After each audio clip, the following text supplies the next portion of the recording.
I never thought a barn could start a war.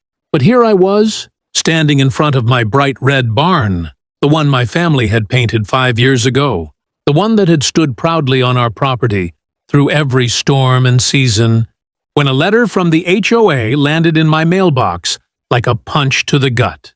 "You are hereby required to repaint your barn beige," it read, in that smug, bureaucratic tone that made my blood boil. Beige, as if the soul of my farm could be flattened into a color so bland it made cardboard look exciting. At first, I laughed. Surely this had to be a joke, maybe a prank by a neighbor. But then the reality hit. This was real. The HOA president, a woman named Karen, had made it her personal mission to enforce conformity in our community. And she wasn't subtle. Not at all.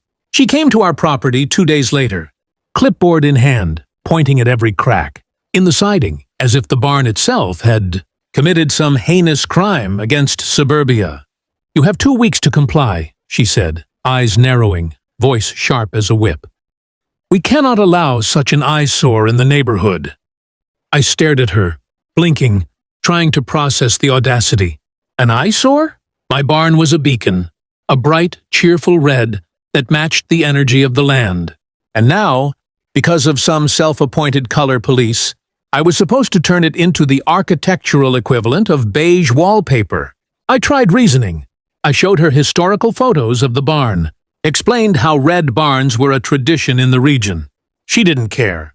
She clutched her clipboard like it contained the Constitution itself. It wasn't about logic, it was about control. That night, I paced in my living room, staring at the letter again. Could she really make me do this? Was this small piece of bureaucracy powerful enough to override years of ownership, tradition, and pride? The more I thought about it, the more infuriating it became. By the next morning, I knew one thing for certain. I wasn't painting my barn beige. Not quietly. Not willingly. If this woman wanted a battle, she'd get one.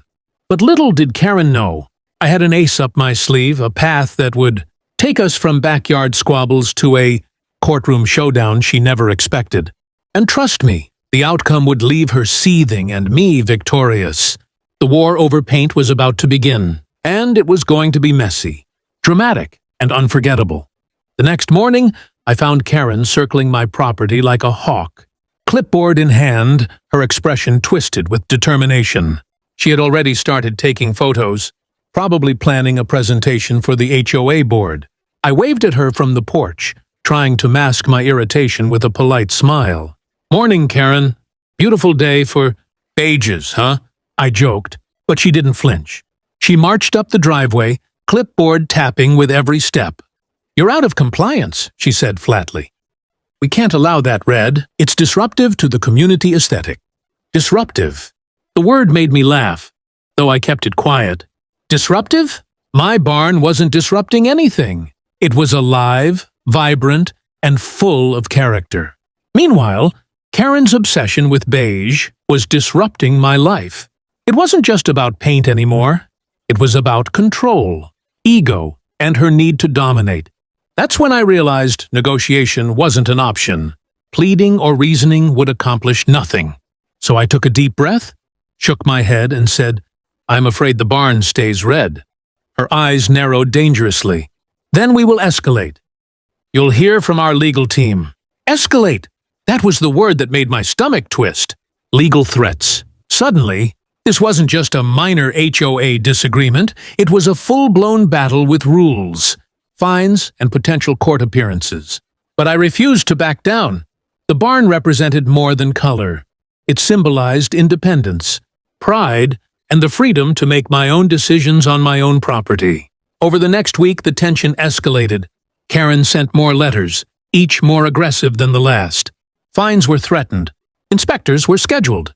The neighborhood watched, some with curiosity, some with quiet judgment, but no one stepped in. It felt like a siege, and my red barn was the fortress. Then I made my move. I contacted a lawyer with experience in property rights and HOA disputes. The conversation was straightforward. "They can't just force you to repaint based on preference," my attorney said. "If they try, you have a strong case. This could go all the way to court." That night, I sat on the porch, staring at the barn in the fading sunlight. The red seemed to glow brighter than ever, almost defiant.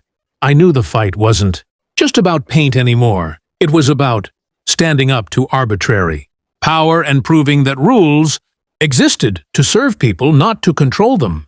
Karen thought she could bully me into submission. She had no idea the storm she had just unleashed. And little did she know, the courtroom would be the arena where her ego met its match, and she was going to lose spectacularly. The morning of the hearing, I felt a strange mix of nerves and excitement. My barn, bright red and proud, seemed to mock the beige world Karen wanted to force upon it.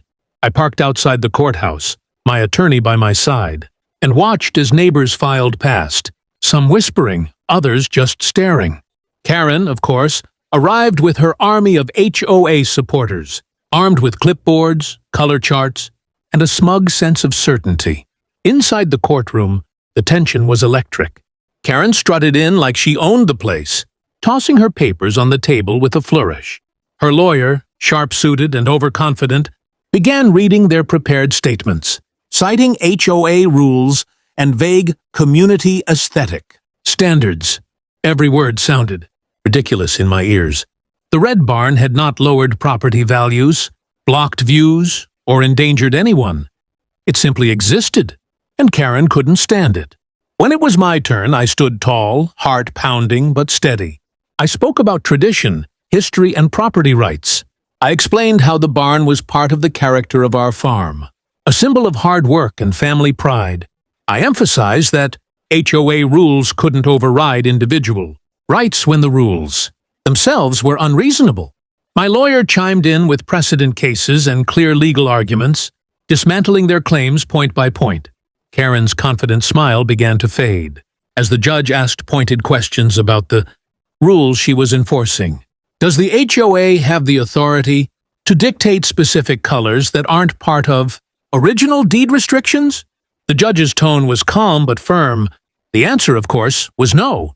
As evidence mounted, it became clear that Karen's case was built on nothing more than personal preference and ego. The courtroom murmured. Even some of her supporters exchanged glances, unsure how to defend the absurdity of beige over red. Karen's frustration was visible, her face tightening as each legal point chipped away at her argument. Finally, the judge leaned back, tapping the papers. The HOA may have guidelines, but they cannot enforce arbitrary color changes that lack legal standing. The barn may remain red. The words hit like fireworks. I could hardly believe it. Karen's jaw dropped, her face a mix of shock and fury. The courtroom erupted, half in applause, half in stunned silence. I felt a rush of relief and vindication. My barn, my property, my choice. It had all been upheld. Leaving the courthouse, I walked past Karen, who avoided my gaze, her clipboard now useless. The battle was over, the Red Barn victorious. What started as a petty HOA feud had turned into a triumph of common sense, justice, and sheer stubbornness. Walking back onto my property, the Red Barn looked more triumphant than ever. Sunlight bounced off its paint, making it glow like a beacon of victory. The court had spoken, and Karen's attempts to force conformity had been crushed. But the story didn't end in the courtroom. Oh no. The aftermath was just as satisfying. Word spread quickly through the neighborhood.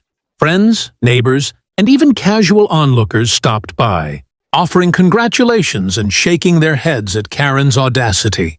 Some admitted they had secretly agreed with me all along, but were too intimidated to speak up. Now, with the court's decision clear, everyone knew. Red was here to stay. Karen, however, didn't take the loss well. She fumed at HOA meetings, muttering about loopholes and technicalities, but her authority had been publicly undermined. People no longer feared her.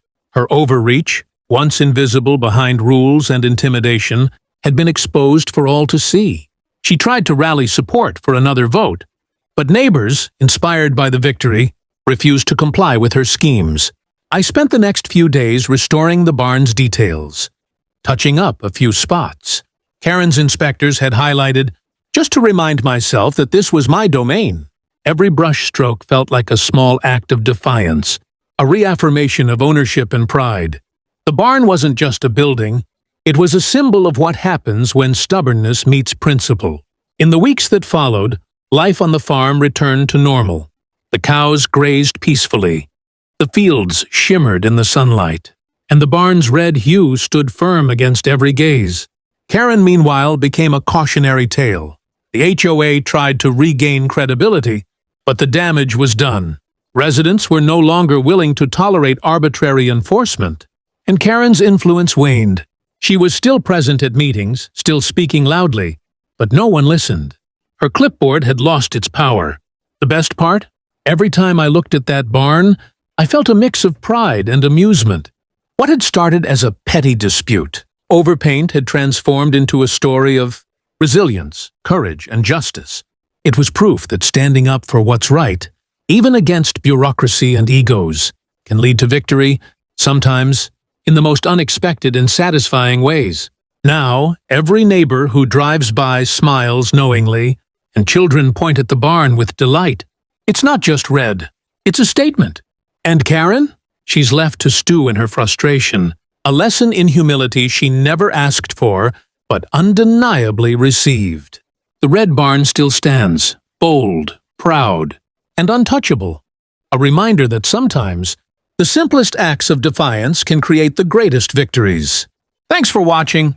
If you loved seeing me stick it to HOA Karen and keep my barn red, make sure to hit that subscribe button so you don't miss any crazy HOA battles. Smash the like button if you enjoyed the video, and drop a comment below telling me what you would do if someone tried to force you to change your property. I read every single comment, so I want to hear your thoughts.